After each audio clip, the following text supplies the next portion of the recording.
Good morning, dear students. Today we discussed about the structure of plasma membrane in Unit 2. ഇപ്പോൾ plasma മെംബ്രെയിൻ്റെ സ്ട്രക്ചറാണ് നമ്മൾ unit 2-ൽ discuss ചെയ്യാൻ പോകുന്നത്.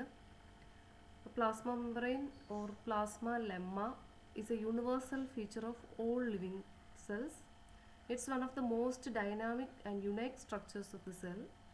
It serves as the limiting membrane for protoplasm and several cellular organelles like endoplasmic reticulum, Golgi apparatus, mitochondria, lysosome, and peroxisome.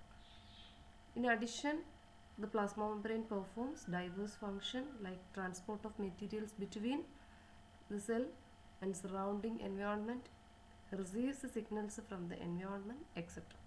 Plasma membrane നമുക്കറിയാം എല്ലാ ജീവജാലങ്ങളുടെയും സെൽസിൻ്റെ പ്രധാന ഒരു universal ഫീച്ചറാണ്. നിരവധി functions plasma മെംബ്രെയിനുണ്ട്. അതിൽ പ്രധാനപ്പെട്ട ഫങ്ഷൻ എന്ന് പറയുമ്പോൾ മെറ്റീരിയൽസിനെ ട്രാൻസ്പോർട്ട് ചെയ്യുക, സെല്ലിനകത്തോട്ടും സെല്ലിൻ്റെ സറൗണ്ടിങ്സിൽ നിന്നും അങ്ങോട്ടും ഇങ്ങോട്ടും മെറ്റീരിയൽസിനെ ട്രാൻസ്പോർട്ട് ചെയ്യുക എന്ന സിഗ്നൽസ് റിസീവ് ചെയ്യുക, ഇതൊക്കെയാണ്. ഈ ഫങ്ഷനൊക്കെ കൂടാതെ തന്നെ പ്ലാസ്മ മെംബ്രെയിൻസിന് ഒരു ജനറലായിട്ടുള്ളൊരു സ്ട്രക്ചറുണ്ട്. അപ്പോൾ ഇലക്ട്രോൺ മൈക്രോസ്കോപ്പിക് സ്റ്റഡീസ് വ്യക്തമാക്കുന്നത് പ്ലാസ്മ മെംബ്രെയിൻ ഒരു ബൈ ലെയേർഡ് സ്ട്രക്ചറായിട്ടാണ് കാണപ്പെടുന്നത് എന്നുള്ളതാണ്. അതിൻ്റെ ഇന്നർ ലെയേഴ്സിന് ഏകദേശം 2.5 നാനോമീറ്റർ തിക്കും അതുപോലെ ഒരു ലൈറ്റർ ഏരിയ ഉണ്ട്, അത് 3.5 നാനോമീറ്ററും ആണ്. ടോട്ടൽ തിക്നെസ് അങ്ങനെ 8 നാനോമീറ്ററാണ്.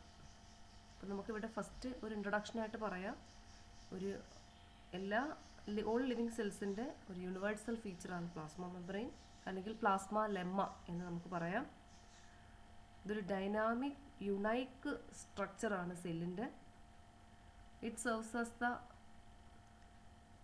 Major function in the transport of materials between the cell and the surrounding environment and receive signals from the environment, etc. It have a common general structure. Under electron microscope, the plasma membrane appears as a bilayered structure, and the inner layers 2.5 nanometer and separated by a lighter area with the 3.5 nanometer and total thickness is 8 nanometer. ഇതൊരു introduction ആയിട്ട് നമുക്ക് plasma മെംബ്രെയിനെ കുറിച്ച് പറയാം. അപ്പോൾ ഞാനിപ്പോൾ പറഞ്ഞു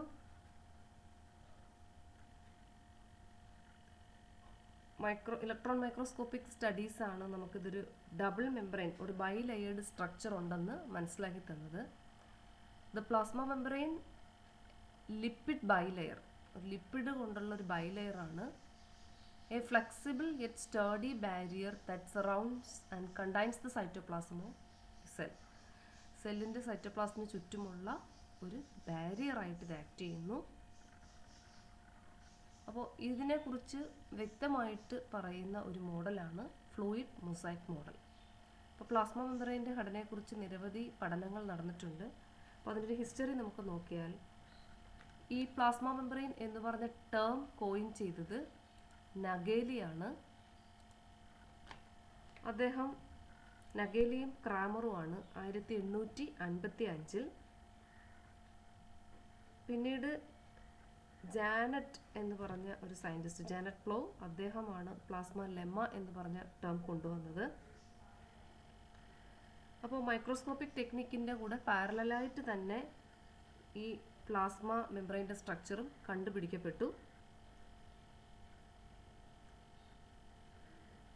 പിന്നീട് powerful electron മൈക്രോസ്കോപ്പുകളൊക്കെ വന്നപ്പോൾ കൂടുതലായിട്ട് ഈ പ്ലാസ്മ മെംബ്രെയിൻ്റെ സ്ട്രക്ചറിനെ കുറിച്ച് അറിയാൻ കഴിയും.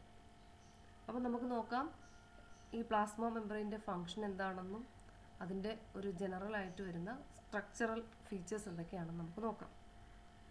പ്ലാസ്മ മെംബ്രെയിൻ്റെ കെമിക്കൽ കോമ്പോസിഷൻ പറയുകയാണെങ്കിൽ, cell membranes are lipid protein assemblies. അപ്പോൾ ഇതിൻ്റെ മെംബ്രെയിൻ എന്ന് പറയുന്നത് ലിപ്പിഡ് പ്രോട്ടീനുകൾ ചേർന്ന് അസംബിൾ ചെയ്ത് വെച്ചിരിക്കുകയാണ്. In general cell membranes contain about 60% of protein and up to 40% of lipids with a small amount of carbohydrates, approximately 1% by weight. അപ്പോൾ ഇതിൽ ഒന്നുകൂടെ പറയാം, ഒരു ലിപ്പിഡ് പ്രോട്ടീൻ അസംബ്ലിയാണ്. സാധാരണ അതിൽ 60% പ്രോട്ടീനും 40% ലിപ്പിഡും വളരെ ചെറിയ 1% കാർബോഹൈഡ്രേറ്റുമാണ് അതിൻ്റെ ഒരു ഘടന ഉള്ളത്.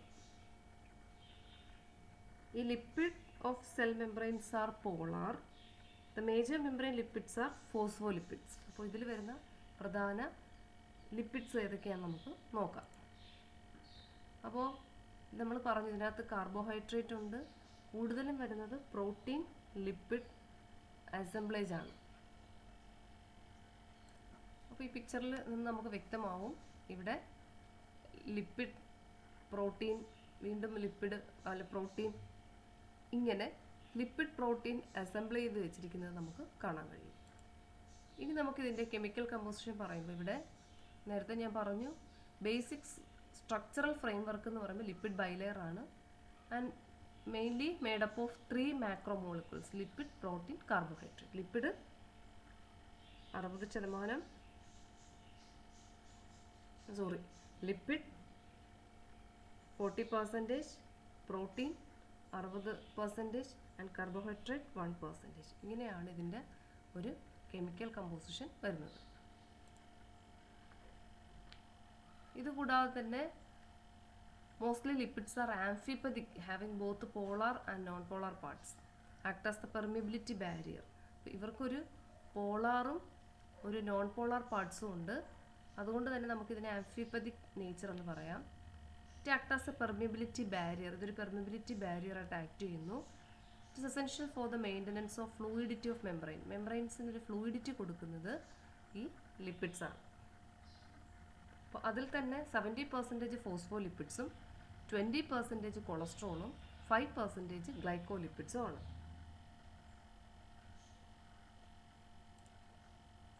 അപ്പോൾ നമുക്ക് ആ ഫോസ്ഫോലിപ്പിഡ്സിൻ്റെ ഒരു സ്ട്രക്ചർ നമുക്ക് നോക്കാം.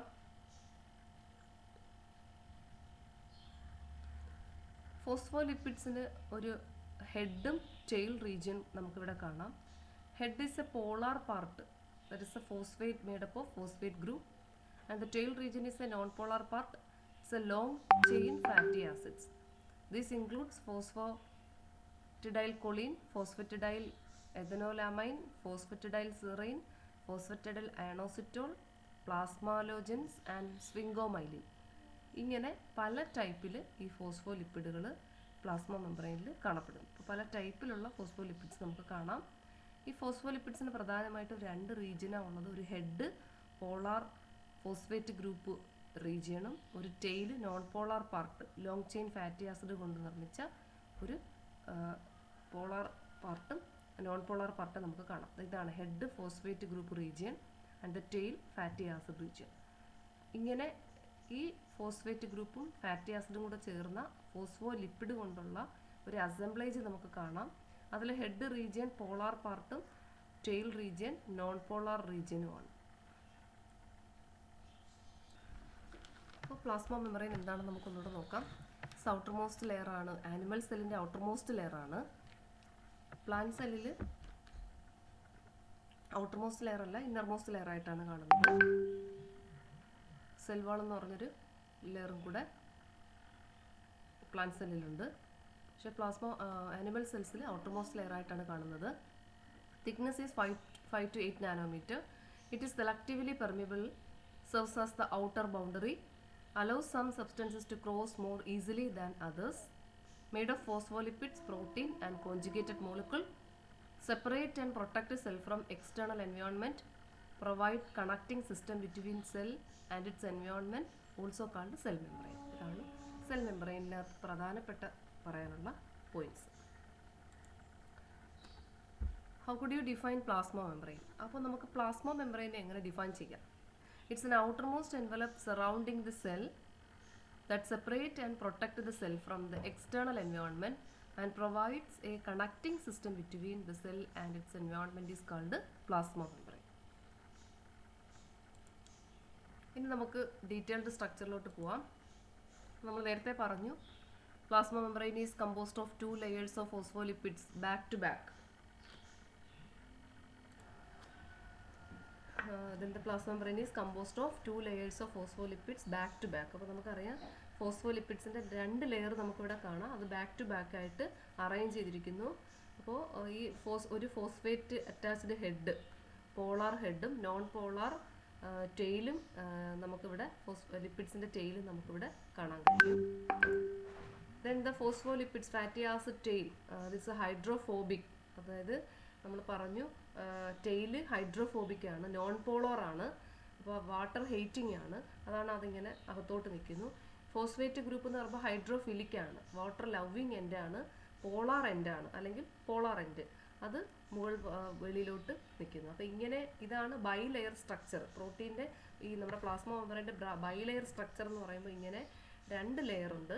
ഫോസ്ഫോലിപ്പിഡ്സിൻ്റെ 2 ലെയർ, ഒരു ഫോസ്ഫേറ്റ് ഹെഡ് ഗ്രൂപ്പും അതുപോലെ ഫാറ്റി ആസിഡിൻ്റെ ലോങ് ടെയിലുള്ള ഒരു non polar hydrophobic water hating എൻഡും ഉണ്ട്. അങ്ങനെ 2 ലെയർ അറ്റാച്ച് ചെയ്തിരിക്കുന്നത് കാണാൻ കഴിയും.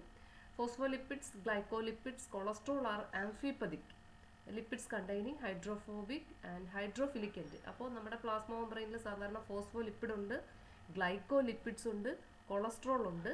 ഇവരൊക്കെ ആംഫിപതിക് നേച്ചറാണ്. കാരണം ഒരു കോമ്പൗണ്ടാണ്, പക്ഷെ അവർക്ക് 2 നേച്ചർ കാണിക്കുന്നുണ്ട്. ഒരു ഹൈഡ്രോഫോബിക് എൻഡ് ഉണ്ട്, ഹൈഡ്രോഫിലിക്. അപ്പോൾ ഇങ്ങനെ ആംഫിപതിക് ആയിട്ടുള്ള ലിപ്പിഡാണ് ഇതിൽ നമുക്ക് കാണാൻ കഴിയുന്നത്.